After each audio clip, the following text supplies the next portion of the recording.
ये पहले वो सवाल फिर तीसरी बार दोबारा। जनाब बहुत शुक्रिया, थैंक यू वेरी मच। अब पूछेंगे। बहुत जीनियस आदमी, उन्हें पता है कि किस सवाल का जवाब कहाँ पर देना और किसका नहीं देना। सीसीडी एक पैरेलल पुलिस निज़ाम नहीं है। CCD operates under the command of inspector general Punjab police. हर वो शख्स जिसके पास गैर कानूनी हथियार मौजूद है, 15 दिन के अंदर अंदर जो शख्स अपने हथियार को सरेंडर करेगा उसके खिलाफ किसी किस्म की कानूनी कार्रवाई नहीं की जाएगी। नाज़रीन, आज लाहौर में एक बहुत बड़ी प्रेस कॉन्फ्रेंस हुई। असले से पाक पंजाब को किया जा रहा है। सीसीडी के क़याम के बाद नो डाउट के जुराइम में बहुत कमी वाक़या हुई है। सारा क्रेडिट जो वो सीसीडी को नहीं जाता। जिसने अपना डाला वैसे भी रखा हुआ है, वो भी लेके बाहर निकलने से घबरा रहा था कि कहीं मुझे भी डाला कल्चर की जद में ना आना पड़े। अगर आपने शहर में क्राइम को कंट्रोल करना है तो सबसे पहले आपका टास्क ये होना चाहिए कि आप इस शहर को वेपन डी वेपनाइज करें। 10 लाख के करीब लाइसेंस जो है वो खाली लाहौर में मौजूद है। आप कैसे उस लाइसेंस को सारा कैंसिल कर देंगे? बिस्मिल्लाहिर्रहमानिर्रहीम। नाज़रीन, मैं हूं आपका मेज़बान साकिब सलीम भट्ट और आप देख रहे हैं एक्सप्रेस न्यूज़ एक्सक्लूसिव। नाज़रीन, आज लाहौर में एक बहुत बड़ी प्रेस कॉन्फ्रेंस हुई। प्रेस कॉन्फ्रेंस में आईजी पंजाब डॉक्टर उस्मान अनवर और CCD additional IG Sohail Zafar चट्टा शरीक थे। प्रेस कॉन्फ्रेंस में बताया गया कि पंजाब के अंदर पहली मरतबा असले से पाक पंजाब को किया जा रहा है और इसमें अंदर सीसीडी को जो है एक अहम रोल जो है वो अदा करेगी। इस हवाले से उन्होंने बताया कि सीसीडी के क़याम के बाद पंजाब में कितनी हद तक जो क्राइम अगेंस्ट प्रॉपर्टी था, चोरी डकैती की वारदातों में कमी हुई, कितने % कमी हुई। आइए आईजी पंजाब डॉक्टर उस्मान अनवर की ज़बानी सुनते हैं। Violent crime against person and property की बात हो रही है तो 70% क्राइम जो है कम गया। और कई दिन ऐसे आते हैं जो सीसीडी के खास हेड हैं, जो एडिशनल साहब बताएंगे, उनके अंदर कई दिन कुछ जिलों में क्राइम नहीं होता। उसके बाद डिकॉइटी जो है वो 75% माइनस पे गई, 75% माइनस पे गई और अल्हम्दुलिल्लाह इसमें हमें बहुत कामयाबी हुई। फिर व्हीकल स्नैचिंग 62% माइनस पे गई और व्हीकल थेफ्ट जो मोटरसाइकिल थेफ्ट स्टेबल क्राइम था ये आधे से भी कम रह गया। जी नाज़रीन, आपने डॉक्टर उस्मान अनवर का सुना है। हमारे साथ मौजूद हैं senior crime reporter Numan Shaikh. हम उनसे पूछते हैं जो आईजी साहब ने कहा उस हवाले से इनका क्या तजदिया है।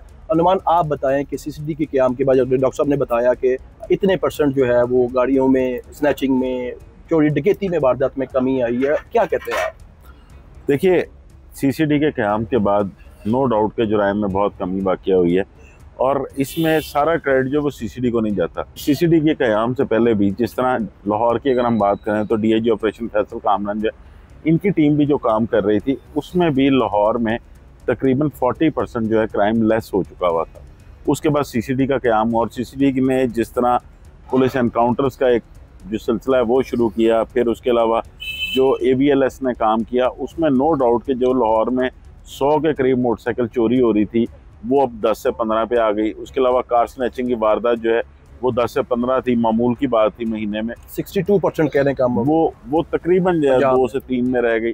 और इसके अलावा और भी क्राइम में जो है वो वाकई कमी आई है। तो इसमें नो डाउट कि पहला इम्पैक्ट जो है वो डीआईजी ऑपरेशन फैसल कामरान और उनकी टीम का था और उसके बाद इसको जो कह सकते हैं आप बूस्ट मिला है वो सीसीडी के क़याम के बाद मिला और क्राइम में वाकई कमी हुई है। वो जैसे कि वो बता रहे हैं कि डाला कल्चर के ख़िलाफ़ भी वो चलेंगे, डाला कल्चर भी किसी सूरत बर्दाश्त नहीं करेंगे। तो लाहौर में भी डाला कल्चर पे तो काफ़ी देर से काम शायद चल रहा है। बिल्कुल, देखिए पंजाब में लेकिन इसकी ज़रूरत है। अब ये क्रेडिट जो है वो सीसीडी लेना चाह रही है, लेकिन इसमें मैं क्रेडिट जो है वो लाहौर की टीम जो है फैसल कामरान वगैरह को उनको दूंगा कि जिस वक्त पहला वाक़या जो इंसिडेंट रिपोर्ट हुआ जो कि मंजर आम पे आया, जिसमें अंडरपास पे देखा गया कि एक नौजवान ने वेपन छीन के बाकायदा गार्डों से उन्हें मारने की कोशिश की, आगे से उन्होंने हिट किया और वो सारे बंदे जो हैं फौरी तौर पर पकड़े भी गए उसी रात और वो डाले भी पकड़े गए। उसके बाद डाला कल्चर के ख़िलाफ़ एक प्रॉपर कैंपेन लॉन्च हो चुकी थी और आए दिन ख़ास तौर पर इसमें जो एंट्री पॉइंट्स हैं उसमें बहुत ज़्यादा डाले जो है वो लोगों के पकड़े भी गए। और ये सिचुएशन आ गई लाहौर में कि जो जिसने अपना डाला वैसे भी रखा हुआ है वो भी लेके बाहर निकलने से घबरा रहा था कि कहीं मुझे भी डाला कल्चर की जद में ना आना पड़े। लेकिन सीसीडी ने अब जिस तरह इसको टेकअप किया तो पंजाब भर में इस तरह का एक मास्टर प्लान जो है वो लाना चाहिए सामने कि कहीं पर भी जो है वो डाला कल्चर प्रमोट ना हो। लेकिन ये इनके लिए बहुत बड़ा टास्क होगा क्योंकि लाहौर एक सिविलाइज फिर भी जो है वो सिटी है, इसमें इसको कंट्रोल करना आसान था। जहाँ पर आपकी गुजरात में, ननकाना साहब में, शेखुपुरे में और सियालकोट वाली साइड पर जो दुश्मनदारी है वहाँ पर अभी भी ये कल्चर है, फैसलाबाद में कि वो लोग 3-3, 4-4 डाले मजबूरन साल लेके चलते हैं। तो वहाँ पर ये इनके लिए बहुत बड़ा टास्क होगा कि वहाँ पे डाला कल्चर का खात्मा कैसे होता है। जी नाज़रीन, डॉक्टर उस्मान अनवर का ये भी कहना था कि पंजाब को असले से पाक करना बहुत ज़रूरी है। उस हवाले से उनका क्या कहना था, आइए वो सुनते हैं। अब वो मर्डर जो कि असले के जोर के ऊपर होता है, रोड रेज की वजह से होता है, वेपन्स की वजह से होता है, जिसके अंदर भाई ने भाई को, दोस्त ने दोस्त को कत्ल किया। नेक्स्ट हमारा मिशन है वो काम करना, और उसके लिए डी वेपनाइजेशन की एक मुकम्मल स्कीम बनाई है, जिसको कहते हैं scrutiny and then search operations and then enforcement of the laws. इस बात पर जो है हम नुमान से बात करते हैं। नुमान, आईजी साहब ने कहा है कि अब भाई भाई को कत्ल कर रहा है, दोस्त दोस्त को कत्ल कर रहा है क्योंकि फ्रीली वेपन है। इस पे आप क्या कहेंगे? बात तो ठीक है वैसे पुलिस की कि वेपन तो लाहौर में और पंजाब में बहुत है। देखिए, ये तो हम पहले दिन से कहते आ रहे हैं कि अगर आपने शहर में क्राइम को कंट्रोल करना है तो सबसे पहले आपका टास्क ये होना चाहिए कि आप इस शहर को वेपन डी वेपनाइज करें। किसी भी शख्स के पास जो है वेपन नहीं होना चाहिए। उसमें ये अब सीसीडी ने जिस तरह अपनी धाक एक बिठाई हुई है, पुलिस एनकाउंटर्स कह सकते हैं आप, या जिस तरह वारदातों में कमी को कह सकते हैं, उसके अलावा जिस तरह ख़वातीन को हिरासा करने के वाक़यात कम हुए हैं, जिस तरह इनका एक्शन हुआ है, इस वक्त उनकी धाक बैठी हुई है। तो ये बेस्ट टाइम है कि आप सीसीडी को जिस तरह इन्होंने वो टास्क दे दिया है कि डी वेपनाइज इसको कर दें। लेकिन उसमें बहुत ज़्यादा प्रॉब्लम्स ये हैं कि हमारे शहर में जो दुश्मनदारियाँ हैं, उसके अलावा जो लोग अपने पैसों की ट्रांजैक्शन करते हैं वो भी वेपन कैरी करते हैं। हर एक शख्स को जो है वो आप सिक्योरिटी गार्ड या पुलिस एहलकार नहीं दे सकते। तो ये आपको एक पूरा लाहे अमल बनाना पड़ेगा कि किस तरह किन अफराद को असला रखने की इजाज़त होगी और किन टर्म्स एंड कंडीशंस पे होगी। अभी देखें, तकरीबन 10 लाख के करीब लाइसेंस जो है वो खाली लाहौर में मौजूद है। आप कैसे उस लाइसेंस को सारा कैंसिल कर देंगे? आपकी कोर्ट्स में सारी रिटें दायर हो जाएंगी कि हमने पैसे दे के, फीस दे के, लीगल रिक्वायरमेंट्स पूरी करके ये लाइसेंस बनाए हुए, आप एक ऑर्डर के जरिए किस तरह उस सारे को कैंसिल कर सकते हैं। नाज़रीन, additional IG CCD Suhail Zafar Chadha पहली मरतबा मीडिया पे आए। उन्होंने सारा बताया कि सीसीडी किन किन केसेस को डील करती है। आइए उनकी ज़बानी सुनते हैं। सीसीडी हर किस्म के क्राइम को डील नहीं करती। सीसीडी एक मतवाजी, एक पैरेलल पुलिस निज़ाम नहीं है। CCD is a part of Punjab police. CCD operates under the command of inspector general Punjab police. वो हेड जिनको सीसीडी डील करती है वो हैं डिकॉइटी, मर्डर जिसमें शूटर्स का यूज़ किया जाए, या वो मर्डर जिसमें मुद्दई को या गवाह को मार दिया जाए, रेप के दौरान रेप हो या रॉबरी और डिकॉइटी के दौरान रेप हो, जिसमें गवाहों को मार दिया जाए, जिसमें व्हीकल स्नैचिंग, 4 व्हीलर गाड़ियों की जो रॉबरी और डकैती है वो शामिल है, जिसमें भत्ता और जगह टैक्स ये शामिल है, और गैंग रेप। ये वो संगीन जुराइम हैं जिनसे सीसीडी डील करती है। जैसे कि आपने सुहेल जफर चड्ढा की बात सुनी, हम नुमान से पूछते हैं। नुमान, जैसे कि उन्होंने बताया कि कत्ल, डकैती कत्ल, रेप, गैंग रेप, गवाहों को कत्ल करना, शूटरों के जरिए मरवाना, इस पे आप उसको किस तरह की नज़र से देख रहे हैं कि अभी को पंजाब में या लाहौर में किस तरह के केसेस हैं जिन पे उनको टेक ओवर करना चाहिए, या वो इस पे जो काम कर रहे हैं वो कैसा लग रहा है आपको? देखिए, अभी तो सीसीडी के पास जो टास्क थे पहले, उनमें सबसे पहले तो डकैती मर्डर का था, उसके बाद गैंग रेप का था, लैंड ग्रैबिंग का भी इनके पास था, और शूटर्स के ज़रिए जो है वो लोगों का कत्ल कराने का वो भी टास्क इनके पास था। और सीसीडी ने काफ़ी उस पर काम किया, काफ़ी हद तक कामयाब भी हुए। लेकिन असल जो एक बड़ा एनकाउंटर हुआ जिसमें ख्वाजा तारीफ और तीफी भट्ट का, जिसके बाद बहुत से सवालात उठाए गए सीसीडी के ऊपर, ये असल में उसके बाद काम जो है वो शुरू हुआ है कि शूटर्स के ख़िलाफ़ कार्रवाई की जाए। उन शूटर्स के ख़िलाफ़ अब क्या कार्रवाई करनी है, किस तरह करनी है, सीसीडी के पास बहुत सारे टेस्ट केस होंगे इसमें, जिसमें एक केस जो है वो जो जावेद भट्ट साहब हैं उनका भी है, जिनमें शूटर्स के ज़रिए जावेद भट्ट साहब का मर्डर कराया गया और उन सब की बेल भी हो गई।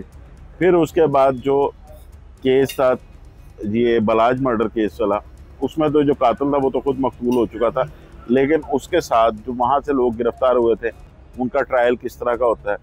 फिर लाहौर में बहुत सारे केसेस ऐसे हैं जिसमें बैरून मुल्क जो है वो इश्तिहारी मुल्ज़मान बैठ कर यहाँ पर लोगों का मर्डर करवाते रहे हैं, फतेह मांगते रहे हैं। उसके अलावा कई लोग तो ऐसे थे, एक सब्ज़ादार में इंसिडेंट मुझे याद है जिसको पकड़ा गया था पुलिस वालों की जानिब से उस शूटर को, तो वो ये पता चला था कि उसने सिर्फ एक 1 to 5 मोटरसाइकिल ली थी और उसके अलावा 2 से 2.5 लाख रुपए लिया था। और जिसके कहने पे उसने वो मर्डर किया था, उसने बाकायदा CCTV कैमरों की मदद से वो तमाम तर वहाँ पे मॉनिटर किया था बैरून मुल्क बैठे हुए। उसके अलावा माजी में एक प्रेस कॉन्फ्रेंस जो है वो DSP CCD जो इकबाल टाउन है मोहम्मद अली भट्ट, उनकी जानिब से की गई कि बैरून मुल्क बैठे हुए एक जो इश्तिहारी मुलज़िम है उसने इनकी सुपारी दे दी हुई थी, जो कि तीनों मुलजमान जो है वो गिरफ्तार हुए, जिसमें माजिद बशीर का नाम भी था कि उसको भी कत्ल करने का मंसूबा था, वो मुबैना पुलिस मुकाबले में मारे गए। तो इस तरह के वाक़यात जो हैं वो तो कहीं और से ऑपरेट हो रहे हैं, यहाँ पे तो शूटर्स यूज़ होते रहे। यहाँ पे सिटिंग मिनिस्टर हैं बिलाल यासीन, उनके जो मुलजमान पकड़े गए वो पता चला कि वो सिर्फ नशा सिर्फ आइस का उनको कहा था। तो ये CCD ने बेड़ा तो उठाया है। सुहेल ज़फ़र चट्टा की अभी तक कामयाबी है, लेकिन ये बहुत टफ टास्क है। इसके लिए शूटर्स की डेफिनेशन सबसे पहले डिफाइन करनी पड़ेगी इन्हें। नाज़रीन, सुहेल ज़फ़र चट्टा ने यह भी कहा कि CCD के क़याम से पहले पंजाब में कितने कत्ल होते थे और उनके आने के बाद कत्लों के अंदर मतलब इंसानी जानों का ज़िया कितनी हद तक कम हुआ, ये उनकी ज़बानी सुनिए। बल्कि साथ उनका ये भी कहना था कि कितने 3 से 4 माह के गलबन टारगेट के अंदर वो पंजाब में कितने % असला जो है वो ख़त्म कर देंगे, कितने % असला से पंजाब को पाक करेंगे। आइए उनकी ज़बानी सुनते हैं। अगले 4 महीने के दौरान हम अराउंड 75% रिडक्शन, 75% उसमें रिडक्शन करना चाहते हैं। वो क्राइम जिनके अंदर गन इस्तेमाल होती है, पिस्टल यूज़ होता है, गन क्राइम, पिस्टल के ज़ोर के ऊपर रॉबरी, डकैती, मर्डर, इसमें 75% रिडक्शन का चीफ मिनिस्टर साहबा ने हमें टारगेट दिया है। 33% मर्डर का जो केसेस है वो उसमें रिडक्शन आई है। पंजाब में तकरीबन 1300 मर्डर पर मंथ हर महीने हो रहा था, इस वक्त वो कम हो के 800 मर्डर पे आ गया। 500 इंसान पंजाब के अंदर हर महीने कम कत्ल हो रहे हैं, जो डेटा शो करता है। जी, जैसे कि आपने सुहेल ज़फ़र चट्टा का सुना, हम नुमान से पूछते हैं, नुमान 500 कत्ल महीने में आप कम हो रहे हैं, किस नज़र से देख रहे हैं आप? देखिए, इसमें कोई डाउट नहीं कि इनके CCD के क़याम के बाद जो मुलजमान थे वो अंडरग्राउंड भी हुए हैं, कई मारे भी जा चुके हैं, और जितने कत्ल हैं इनकी तादाद वाकई पहले बहुत ज़्यादा थी, जो कि माजी में 2024 में भी थी, तो उसकी निस्बत तो काफ़ी कम हुए हैं। लेकिन उसमें साथ साथ फिर वही बात है कि जो ऑपरेशन पुलिस है उसका भी बहुत बड़ा किरदार है, उसकी नाकाबंदी का, जो डॉल्फिन और PRU जो है वो काम कर रही है साथ साथ। लेकिन आगे फ्यूचर में चल के जिस तरह CCD ऑपरेट करना चाह रही है एक डी-वेपनाइज की सूरत में, तो उससे यकीनन इसमें कमी होगी। जी नाज़रीन, सुहेल ज़फ़र चट्टा का ये भी कहना था कि जो नाजायज़ असला रखने वाले लोग हैं उनको 15 दिन का टाइम है। 15 दिन के अंदर वो असला कहाँ जमा करवा सकते हैं, और उसके बाद वो असला जमा होने के बाद CCD उस असले का क्या करेगा। आइए उनकी ज़बानी सुनते हैं। एक इसमें लाइसेंस्ड वेपन है और एक इसमें इलिसिट वेपन, जो इलीगल गैर कानूनी वेपन है। गैर कानूनी वेपन के ऊपर गवर्नमेंट ने ये डिसीजन किया है कि हम 15 दिन का टाइम देंगे लोगों को। हर वो शख्स जिसके पास गैर कानूनी हथियार मौजूद है, 15 दिन के अंदर अंदर वो CCD के पुलिस स्टेशन में या वो मराकज़ जहाँ पे हम लिस्ट देंगे वहाँ पे जाएं और अपने हथियार को सरेंडर कर दें। जो शख्स अपने हथियार को सरेंडर करेगा उसके खिलाफ किसी किस्म की कानूनी कार्रवाई नहीं की जाएगी। जो इंडेमनिटी का पीरियड गुजरने के बाद, डेडलाइन का 15 दिन के गुजरने के बाद जिनसे वेपन बरामद होगा उनके खिलाफ कानूनी एक्शन होगा। वो एक्शन बड़ा सख्त होगा। पंजाब के अंदर इस वक्त जो फिगर है 10 लाख वेपन है जो लाइसेंस्ड वेपन है। ये 10 लाख वेपन वो हैं जिनको प्रोविंशियल गवर्नमेंट्स ने ओवर द डेकेड्स, कई दहाइयों में लाइसेंसेस इशू किए हैं। इसी तरह तमाम वो वेपन जो कॉन्फिस्केट होंगे इस मुहिम के दौरान, उन तमाम वेपन्स को CCD इस बात को इंश्योर करेगी कि वो वेपन्स को डिस्ट्रॉय किया जाए। जी, आपने सुहेल ज़फ़र चट्टा का सुना। हम नुमान से पूछते हैं कि नुमान ये बताएं कि किस तरह मतलब पंजाब में पहली मरतबा हो रहा है कि जो नाजायज़ असला बरामद होगा उसको जमा नहीं किया जाएगा, उसको डिस्ट्रॉय कर दिया जाएगा। देखिए साकिब, 20-22 साल से तो हम इस तरह की बहुत सारी कंपेन्स देख रहे हैं जो कि मुख्तलिफ औकात में चलती भी रही हैं। 14-15 साल पहले एक बड़ी ज़बरदस्त कैंपेन लॉन्च हुई थी, उसमें मैंने ये भी देखा था कि लोगों ने गंदे नाले में अपना असला फेंक दिया था पुलिस के खौफ से, लेकिन उसके बाद कई लोगों ने ज़मीन खोद के उसमें दबा दिया था। फिर कई लोग जो हैं उन्होंने शहरों से बाहर मुंतकिल कर दिया था। इस दफ़ा CCD का जितना इस वक्त एक धाक बैठी हुई है और वो ये कह रहे हैं कि हमारे पास जगह भी नहीं है कि हम इतना वेपन जो है वो स्टोर करें, तो हम इसको क्रैश करेंगे। क्या आप समझते हैं कि जैसा सुहेल ज़फ़र चट्टा ने कहा कि 15 दिन में जो है जो लोग जमा करवा दें असला, तो अवाम पुलिस के ही कहने पे और CTD खुद कह रही है कि जमा करवा दे, तो क्या वो इस डर में खौफ में नहीं होंगे कि हमसे पूछगिछ होगी? कहा तो यही जा रहा है कि पूछगिछ नहीं की जाएगी। देखिए साकिब, इसमें दो चीज़ें हैं। एक तो सबसे पहले ये है कि जो आप डीवेपनाइज करने जा रहे हैं उसके लिए आप 15 दिन का टाइम दे रहे हैं। देखें, जो मेरे ख्याल से शरीफ आदमी है वो तो पहले ही वेपन नहीं यूज़ करता, उसने तो रखा ही नहीं हुआ। बिल्कुल ऐसे। जिसने किसी ने रखा हुआ है उसने पहले ही सेल्फ डिफेंस के लिए रखा हुआ है अगर अपने घर में, तो वो ऑलरेडी लाइसेंस वेपन है, जिसमें डॉक्टर उस्मान अनवर ने भी बाद में वजाहत की कि जिसके पास तो अगर लीगल कोई लाइसेंस है इस तरह वेपन उसने अपने सेल्फ डिफेंस के लिए रखा हुआ है तो उसका तो कोई इशू ही नहीं है। दूसरी तरफ अब ये आ जाता है कि जो लोग शो ऑफ वेपन करते थे, ख़ास तौर पर एक इलाके में अपनी चतराहट के लिए या अवाम पर किसी ना किसी शहरियों पर रोक डालने के लिए उन्होंने वेपन रखा हुआ है जिसकी कोई ज़रूरत भी नहीं, जिसमें हमने बहुत से नौजवानों को देखा है जो कि शो ऑफ वेपन करते रहे हैं और अब उनकी तस्वीरें बाहर आई तो सब पे FIRs भी दर्ज हुई, उनके वेपन भी लिए गए, जिनके लाइसेंसी थे उनको वापस कर दिए गए। सबसे पहले तो ये 15 दिन का वक्त एक तो कम होगा मेरे ख्याल से। फिर उसके बाद जिस तरह ये लोग कह रहे हैं कि मिनिस्ट्री टीम इन्होंने लॉन्च की है कि जो कोई वेपन जमा करा देगा हम उससे पूछगिछ नहीं करेंगे कि कहाँ से आया कहाँ से नहीं आया और उस वेपन को हम क्रैश कर देंगे, उसके लिए हमारे पास जगह ही नहीं है।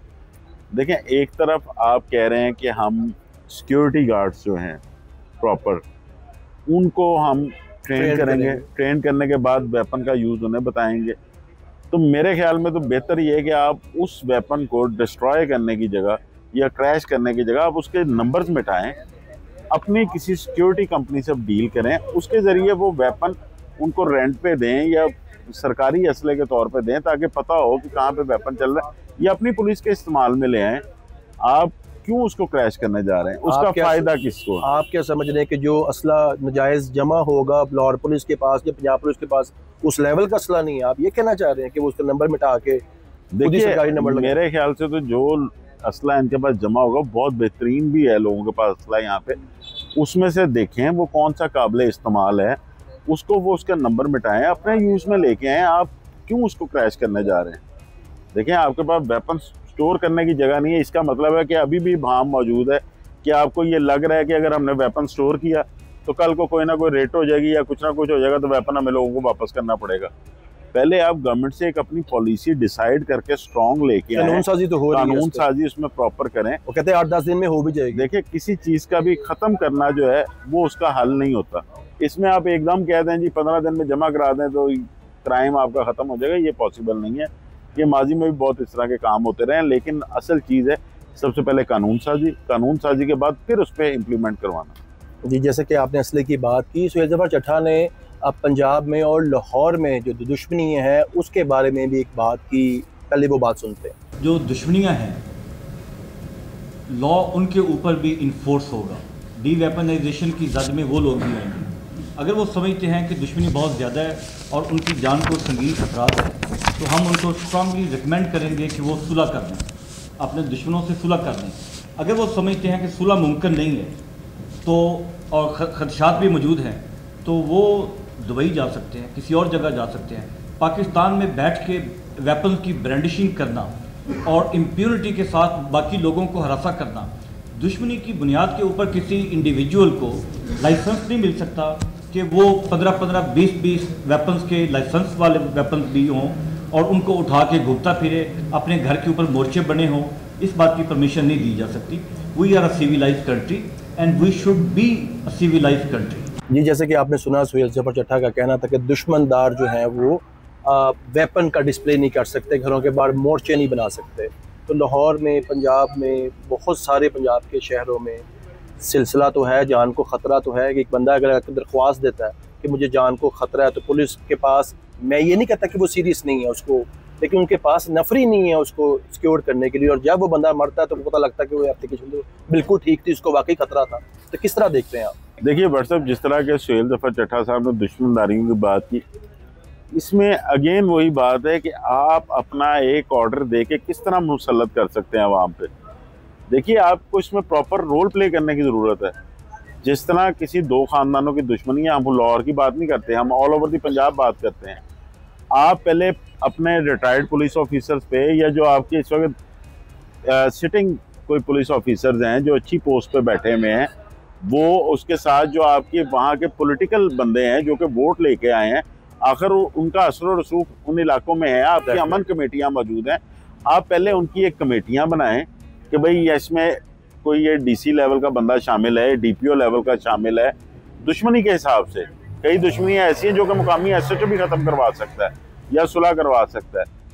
उसके बाद आप वो कमेटियाँ बनाने के बाद फिर उन्हें कहें जी कि आप लोग बात करें, इनकी दुश्मनियाँ जो चल रही हैं इसको ख़त्म करें किसी तरह। जी नाज़रीन, प्रेस कॉन्फ्रेंस के अंदर आईजी पंजाब ने ख्वाजा तारीफ गुलशन के मुबैना मुकाबले पर क्या रिमार्क्स दिए, क्या उन्होंने बताया, और उसमें एक सीनियर सहाफ़ी ने बाद में लतीफ़ी भट्ट के मुकाबले के हवाले से मज़ीद सवालात किए और उस पर आईजी साहब ने क्या जवाब दिया, कैसे रिएक्ट किया, आइए पहले वो देखते हैं। इस बात का कि कानून का मुबैना पुलिस मुकाबले में मार दिया गया, इसके लिए एक मुल्क में कानून है और उस मुल्क के कानून के मुताबिक जो FIA है वो भी तफ्तीश कर सकती है और हम हर किस्म की स्क्रूटनी के लिए हाजिर हैं। लेकिन किसी भी ऐसे सोशल मीडिया कैंपेन के ज़रिए हम इस हुकूमत में, जिसमें CM साहबा मुकम्मल तौर पर कह चुकी है इसको वेपन फ्री करना है, बदमाशों, गुंडों, अंडरवर्ल्ड और मुनशियात फरोशों और दहशतगर्दों के खिलाफ जंग जारी रहेगी। ये पहले वो सवाल, फिर तीसरी बार दोबारा। जनाब बहुत शुक्रिया, थैंक यू वेरी मच, बड़ी मेहरबानी। इसके अलावा क्योंकि हमारा उधर से टाइम खत्म हो गया है, चाय अलबत्ता आपके लिए हाजिर है। थैंक यू वेरी मच जी, बहुत शुक्रिया।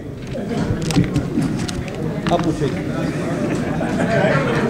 जी नाज़रीन, आपने आईजी पंजाब साहब का बयान सुना, उन्होंने क्या स्टेटमेंट दी। नुमान, आप बताइएगा कि पहले उन्होंने साफ उन्होंने क्या कि अगर किसी को ख्वाजा तारीफ गुलशन के मुकाबले पे कोई डाउट है तो उसमें इदारे मौजूद हैं, FIA मौजूद है, और उसके बाद उन्होंने जो क्वेश्चन का आंसर नहीं दिया वो उसको आप किस तरह देख रहे हैं? देखिए, आईजी पंजाब डॉक्टर उस्मान बहुत जीनियस आदमी है। उन्हें पता है कि किस सवाल का जवाब कहाँ पर देना और किसका नहीं देना। जो ख्वाजा तारीफ लतीफ़ी भट्ट का जो पुलिस मुकाबला है, इस पर बहुत सारे सवाल उठाए गए और एट द एंड इस मुकाबले की इंक्वायरी ज़रूर होनी है, वो होगी इंक्वायरी ज़रूर होगी। ये केस जाना ही जाना है, वो चाहे सीनियर साफ़ी जो इस्लामाबाद के उनकी तरफ से जाए, उनकी फैमिली की तरफ से जाए। मेरे ख्याल से कि इस मुकाबले के वो सवालात का जवाब अपनी इंक्वायरी में देंगे, अगर हुई तो। वो ये डिस्क्लोज नहीं करना चाहते कि वो क्या जवाब देंगे। नहीं, आईजी साहब ने कहा, उन्होंने क्लियर कहा कि मतलब अदारे मौजूद हैं, FIA मौजूद है, अगर किसी ने कोई इंक्वायरी करनी है तो आप कर सकते हैं। देखिए, वही मैं कह रहा हूँ कि अगर इसकी इंक्वायरी होती है तो वो अपने जवाबात उस इंक्वायरी के लिए संभाल के रखेंगे।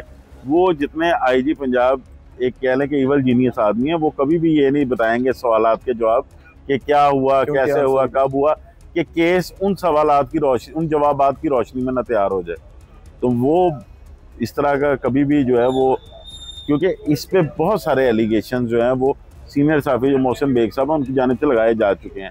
उन सवालों का जवाब वो पब्लिकली या प्रेस कॉन्फ्रेंस पे कभी भी नहीं देंगे। तो एक दुआ के भी कई साफ़ी जो है वहाँ पे सवाल कर रहे थे कि डिफरेंट क्या हुआ, वो तस्वीर वाला क्वेश्चन भी करना था जो जवेद भट्ट साहब की तस्वीर वहाँ पे उतरी IG ऑफिस में, मतलब वो उन्होंने जवाब किसी का भी नहीं दिया। देखिए, उन्होंने 2 बंदों पर इल्ज़ाम लगाए, एक सुहेल ज़फ़र चट्टा साहब से, एक डॉक्टर उस्मान साहब से। इनके जवाबात वो जानते हैं क्या हैं, और वो अगर कभी इस केस की कोई इंक्वायरी हुई तो वो अपनी इंक्वायरी में देंगे। पब्लिकली वो कभी भी इसके जवाबात नहीं देंगे, क्योंकि इसमें बहुत सारे अभाम है लोगों की तरफ से। सोशल मीडिया पर कई जगह पर बहुत सारी बातें डिस्कस हो रही हैं, कईयों ने इल्ज़ामात भी लगाए, कईयों ने अच्छा भी कहा इसको, जो कुछ भी हुआ, जैसे भी हुआ, लेकिन इनकी जो असल हक़ाइक़ है पस पर्दा वो इंक्वायरी में सामने आएंगे और इसके जवाबात ये उसमें दे। बहुत शुक्रिया नवाना आपका। जैसे कि आपने सुहेल ज़फ़र चट्टा साहब की बात सुनी, आईजी पंजाब साहब की टॉक क्या थी और नुमान का उस पर तज्ज़िया क्या था आपने सुना, तो उसका मुख्तसर यही है कि प्रेस कॉन्फ्रेंस तो बहुत ज़बरदस्त और जानदार थी और जिस पर्पज़ को वो लेके चल रहे हैं, और इसकी मेरा ख्याल से बहुत साल पहले ही पंजाब को ज़रूरत थी और स्पेशली लाहौर को ज़रूरत थी कि असले से पाक शहर या कोई भी सूबा, तो वो बहुत ज़बरदस्त बेहतरीन चीज़ है। और इसके अंदर उन्होंने स्ट्रेट फॉरवर्ड कहा कि जिनके पास नाजायज़ असला है उनके खिलाफ कोई कानूनी कार्रवाई नहीं की जाएगी, उनको बताए हुए मराकज़ या CCD सेंटर के अंदर असला जमा करवा दे ताकि फर्दर असले की वजह से कोई भाई भाई को कत्ल ना करे या दोस्त दोस्त को कत्ल ना करे और किसी किस्म का कोई जानी या माली नुकसान ना हो, और ना ही असले के बिहार पे जो डकैतियाँ वगैरह होती है तो यकीनी तौर पर उसके ऊपर BCTD बहुत सख्ती से एक्शन लेगी। और रही बात मुबैना पुलिस मुकाबले की ख्वाजा तारीफ गुलशन के, उसके अंदर भी उन्होंने सवालात के जवाब नहीं दिए और नुमान का ये कहना था कि ये अगर मुमकिन तौर पर कोई इंक्वायरी हुई तो उस इंक्वायरी के अंदर वो चीज़ें जवाब दिए जाएंगे। लेकिन IG पंजाब ने बहुत स्ट्रेट कहा कि अगर इस हवाले से किसी ने भी या किसी इदारे ने कोई तहकीकात करनी है या FI ने कोई करनी है तो वो उनके लिए हाजिर है। हाजिर मिलते हैं किसी नए व्लॉग में नए इशू के साथ, तब तक अपना ख्याल रखिए। अल्लाह हाफ़िज़।